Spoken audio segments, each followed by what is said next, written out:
All right, we're here, Avengers TV. Barb's is giving me stick for the scarf because it's apparently, he's not cold. It's freezing, it's fresh, but we're feeling a little warm in the heart today, especially after last week. How do you feel, Barbs, personally, from today's performance? Look, it's always good to bounce back. Like I said to the boys, put last week behind you.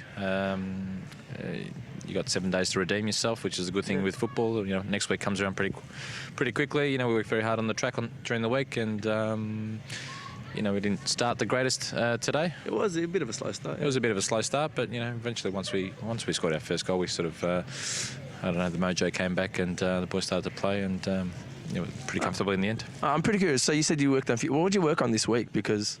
And also the stuff that you worked on during the week, did you change some things tactically in this game as a result of what you saw against Kingston?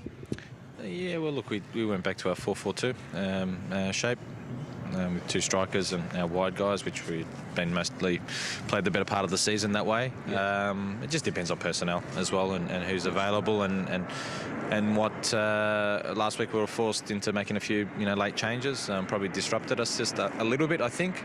Like the plane's disrupting us right now. Yeah, like right now, can't hear anything. It's always the case here. It's a big landing strip. Yeah, that's it. One might land here one day.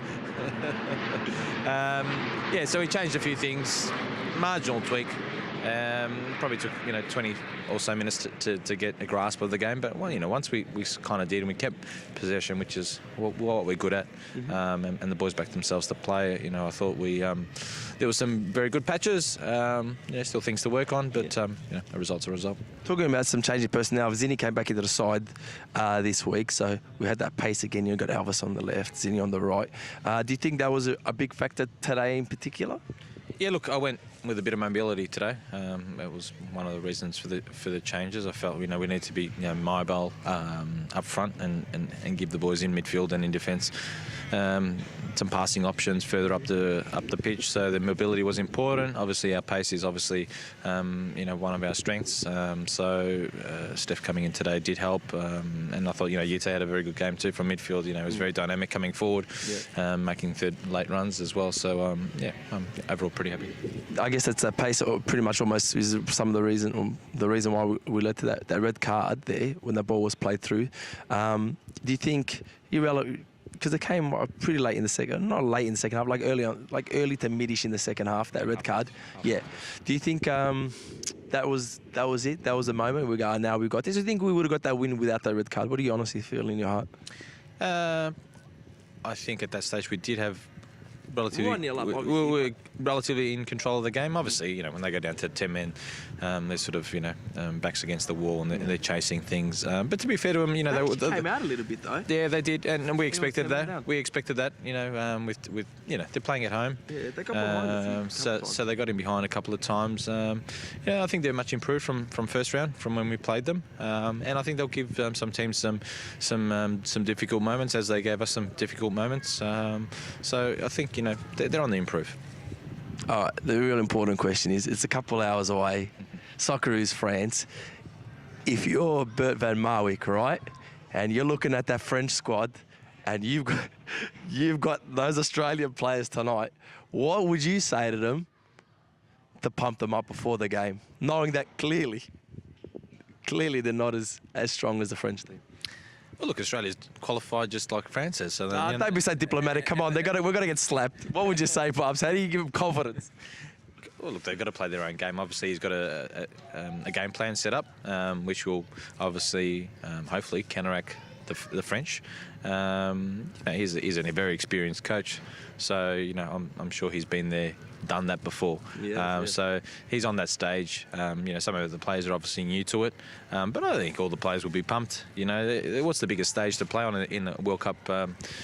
So, for the Australian players, I'm sure they'll be all excited and, maybe a few bit of nerves before the game. But, he'd be wanting to keep them calm and focused and channel their energies in a positive way.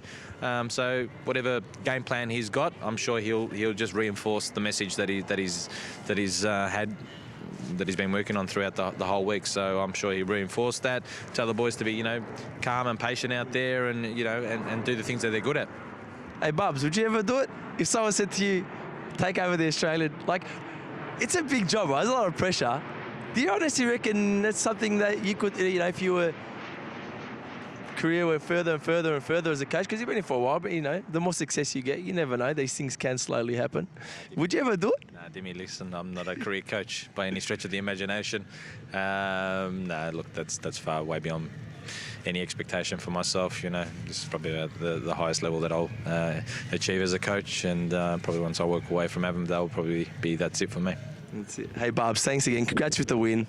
Love it. Can't, actually, before we go, we've got Heidelberg on Wednesday. Yes. We might have to talk to our training about it before, just to get your thoughts on it. But anything going to change? Because they got I just realised, they got a few new signings, right?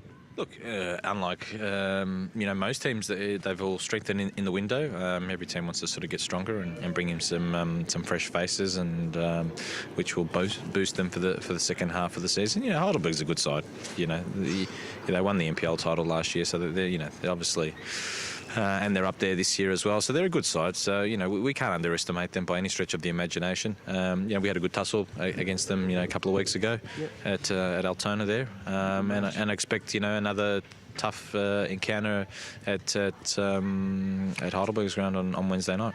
Beautiful. All right, thank you, Bubs. Appreciate it. Cheers.